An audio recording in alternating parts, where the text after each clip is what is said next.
Good morning students. मैं Hindi teacher Shri Subal Kumar Das standard 5 बच्चों के लिए मित्रता कहानी को समझा रहा हूँ। तुम लोग ध्यानपूर्वक इस कहानी को सुनते रहो। हमारे देश में ज्ञान विज्ञान की ज्योति हमेशा जलती रही है। हमारे पौराणिक ग्रंथों में बहुत सी ऐसी कथाएं हैं जो हमें प्रेरित करती है।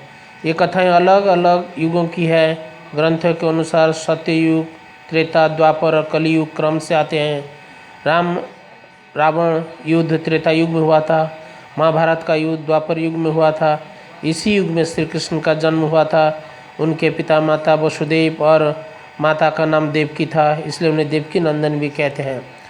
उस काल में आज की तरह विद्यालय नहीं थे। जंगलों में, वनों में आश्रम होते थे।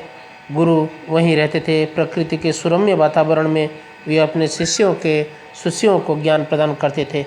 सभी शिष्य वहीं रहकर गुरु की सेवा करते थे और ज्ञान प्राप्त करते थे। गुरु संदीपन अपने आश्रम में शिक्षा दीक्षा दिया करते थे।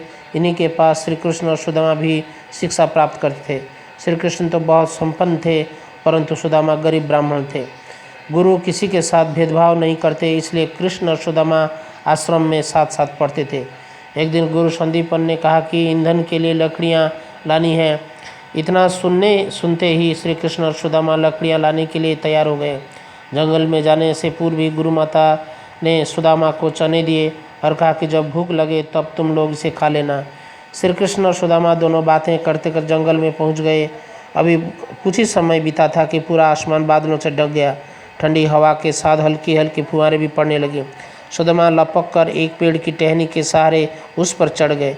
श्री कृष्ण ने कहा, सुदामा इस पेड़ के नीचे आ जा, इसमें पत्तियां अधिक हैं, भीगने से बच जाओगे। नहीं कृष्ण, मैं परेशान नहीं होना चाहता, तुम वहीं रहो, मैं ठीक हूँ, सुदामा ने कहा। तभी श्री कृष्ण को आवाज़ सुनाई पड़ी। वे बोले, तुम कुछ खा रहे हो क्या मित्र? मुझे भी दे दो। नहीं, मेरे तो ठंड के मारे दांत किटकिटा रहे हैं और तुम मुझ पर आरोप लगा रहे हो। श्री कृष्ण सब कुछ समझते हुए भी चुपचाप रह गए। समय पैरों में पंख बांधकर उड़ता रहा। श्री कृष्ण द्वारिका के राजा हो गए, परंतु सुदामा को गरीबी ने घेर लिया। एक दिन सुदामा की पत्नी सुशीला ने उससे कहा, भगवान श्री कृष्ण तीनों लोक के स्वामी हैं, आप उनके पास जाएं, वे आपकी मदद अवश्य करेंगे। सुदामा ने कहा, भगवान श्री कृष्ण बहुत संपन्न हैं, वे राजा हैं, मैं खाली हाथ उनके पास कैसे जाऊं। सुशीला ने उन्हें एक पोटली में चावल दिए और कहा कि आपके मित्र इसी से संतुष्ट हो जाएंगे। जब सुदामा द्वारिका पहुँचे तो द्वारपालों सूचना दिए जाने पर भगवान स्वयं दौड़ आए। उन्होंने अपने मित्र सुदामा को सिंहासन पर बिठाकर पांव पखारा, उनकी खूब सेवा की और हमेशा के लिए उन्हें संपन्न बना दिया। सुदामा अपनी पोटली छिपा रहे थे, परंतु श्री कृष्ण ने छीनकर उसमें रखे चावल खा लिए। मित्रता की ऐसी अद्भुत मिसाल हर किसी को प्रेरित करती है। विपत्ति या दुख के समय किसी की मदद जरूर करनी चाहिए।